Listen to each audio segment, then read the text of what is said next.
Alright, so today we're going to be checking out a game for learning Japanese hiragana. It's called Hiragana Party!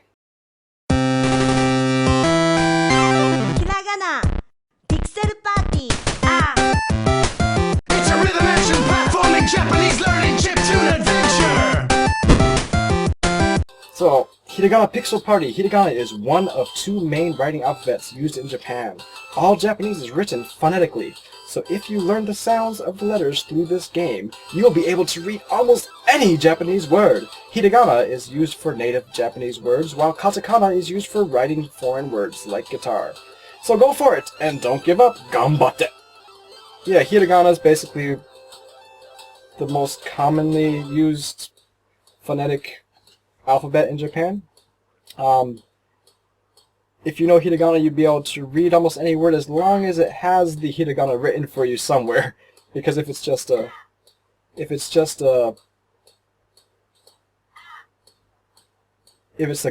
Chinese character, then you might be screwed. But anyways, okay, I'll get into that different time. So let's see how this works.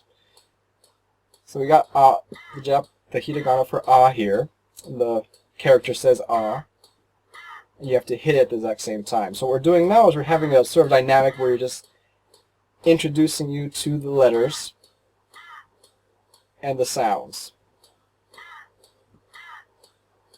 So nothing really amazing in actually learning anything, but you're just kind of getting accustomed to seeing it. Okay, my timing sucks. Try this again.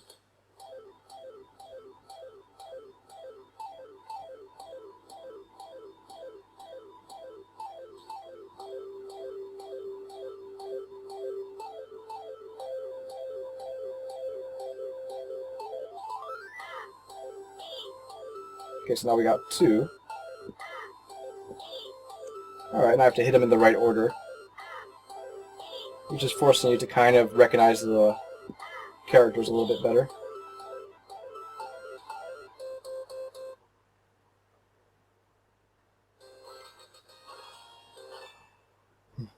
Nice little Final Fantasy type of outro there.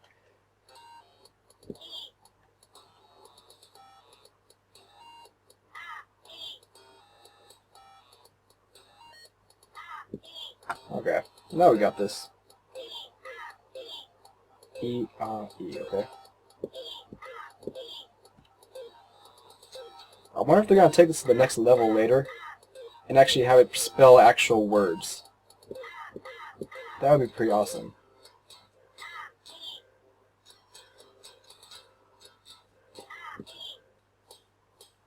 So we got 3 letters this time, maybe? Let's see.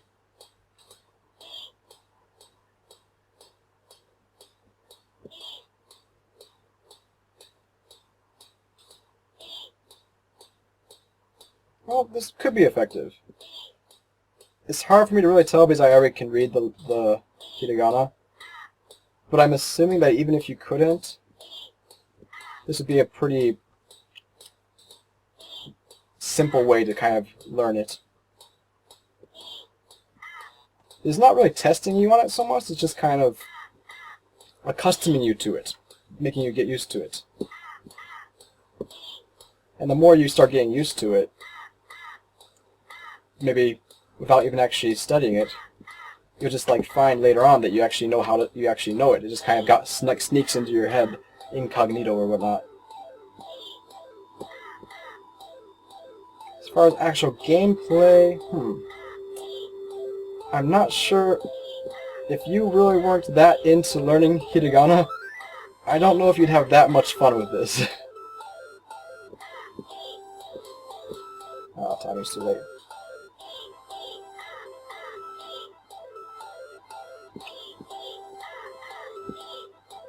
Alright. I think you definitely have to have a motive of trying to learn hiragana. It makes it sort of game-like and exciting, but if just as a game on its own, if you really weren't particularly motivated for learning hiragana, I don't know, it might get old kind of quick, unless they start introducing some new dynamics. Okay, so we got E and U now. Okay, so we got U coming up now. U. Wait, what am I supposed to do? Huh? Am I supposed to say something?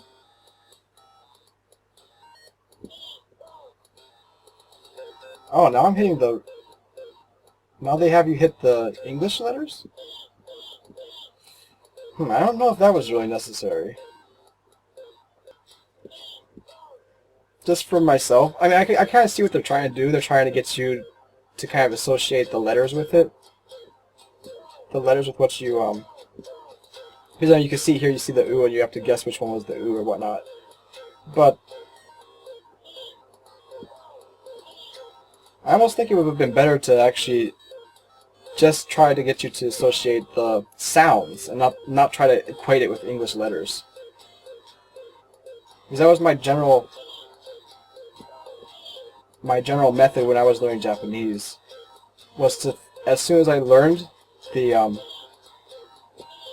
writing system, then I just got rid of anything that was like trying to spell it out in English for me and just use the writing system completely. So I think it's a lot better linguistically to get yourself connected to get the character connected to the sound right away, and get rid of anything in the middle as much as possible.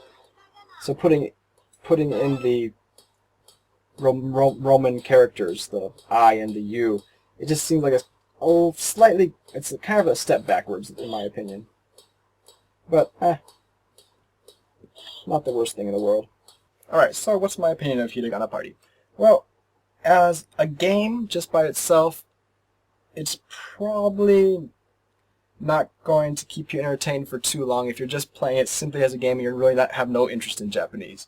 But if you are interested in learning Hiragana, I would strongly recommend it. I think that it's a pretty simple way to keep you motivated to learn the different characters and to just keep on working at it. Yeah, I think it's nice in that it doesn't feel like you're studying. It's just kind of sneaking the characters into your head because you're seeing them. Like subconsciously, it's getting in there, even if you're not really paying that much attention. You're not really like studying. You're not really like sitting there going like, okay, this equals this, and this is this, and this. It's just kind of like you're just going through the motions, and it's kind of just seeping in, and so it makes it a very relaxing, unintrusive way to enter into the language. And honestly, I would think if you are serious about learning Japanese, learn Hiragana as soon as possible, because you don't want to overly depend on the Roman characters and things and like pronunciation guides and things like that. You want to get right into the actual writing system as soon as possible. And the thing about Hiragana is once you know Hiragana, you can start reading. You can start looking through like manga and things that have kanji, which is the Chinese characters, but above the kanji they'll have how to pronounce that kanji in Hiragana. And if you start doing that, you'll start learning the kanji the same way like this, where you're not actually sitting there like memorizing A equals B type of A equals A, B equals B type of thing. You're just kind of seeing it over and over again, and you're not actually reading the kanji, you're reading the hiragana that's above it, which is called, just FYI, furigana. That's where it has hiragana above the kanji that tells you what the kanji is, how the kanji is pronounced.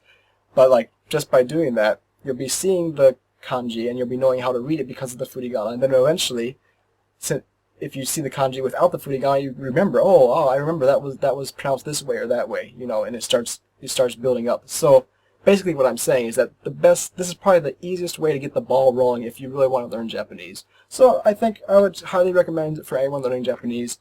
As far as a game by itself, if you're not interested in Japanese, you could probably pass on it. There's other rhythm games that are probably more interesting. But yeah, if you want to take up Japanese, then ぜひ、なんか、試してみてください。